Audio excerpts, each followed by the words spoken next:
भगवान शिव के कंठ से श्री नर्मदा की उत्पत्ति। सागर मंथन के समय अनेक बहुमूल्य वस्तुएं देवताओं को प्राप्त हुई थी, जैसे श्री लक्ष्मी, हीरे जवाहरात, मोती रत्न, अमृत इत्यादि। सागर मंथन से अमृत के साथ साथ विष भी प्राप्त हुआ था। लोकहित के लिए भगवान शिव शंकर ने विष पान किया।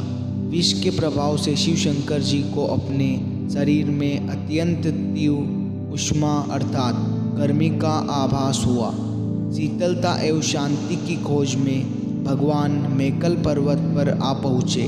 मेकल पर्वत पर शीतलता एवं शांति देखकर भगवान ध्यान में लीन हो गए। विष के प्रभाव से शिव जी का कंठ नीला पड़ गया, अतः शिव जी नीलकंठ कहलाए। उष्मा के प्रभाव से शिव जी के कंठ से श्वेत की धारा बहने लगी। उसी श्वेत से श्री नर्मदा कन्या रूप में प्रकट हुई। जिस स्थान पर शिव शंकर ध्यान में लीन थे एवं श्री नर्मदा का उद्भव हुआ था, वह स्थान अमरकंटक कहलाया। माँ नर्मदा को इसी कारण अमरकंठेश्वरी के नाम से भी पुकारा जाता है। श्री नर्मदा ने भगवान शिव शंकर की लगभग 10,000 वर्ष तक घोर तपस्या की। तपस्या से प्रसन्न होकर भगवान शिव शंकर ने दर्शन दिया और कहा, हे पुत्री, मैं तुम्हारी तपस्या से अत्यंत प्रसन्न हूँ, मांगो क्या वरदान चाहिए।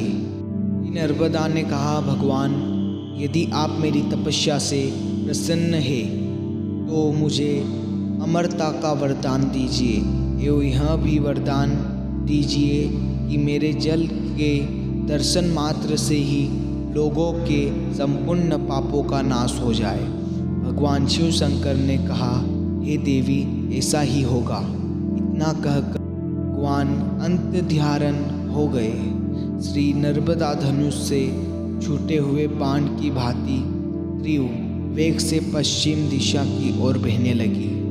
स्कंद पुराण के रेवा खंड में मार्कंडेय जी कहते हैं कि जब श्री नर्मदा पृथ्वी पर आ रही थी, तब देवताओं और ऋषियों ने स्तुति कर कहा, हे देवी, आपका प्रादुर्भाव भगवान शिव शंकर के कंठ से होगा। मेकल नामक पर्वत से प्रकट होने के कारण आप मेकल सुता कहलाई। विष्णु संहिता के अनुसार श्री नर्मदा माघ शुक्ल सप्तमी अश्वनी नक्षत्र रविवार के दिन मकर राशि में पृथ्वी पर प्रकट हुई थी। ऐसे ही वीडियो देखने के लिए हमारे चैनल को सब्सक्राइब करें। धन्यवाद।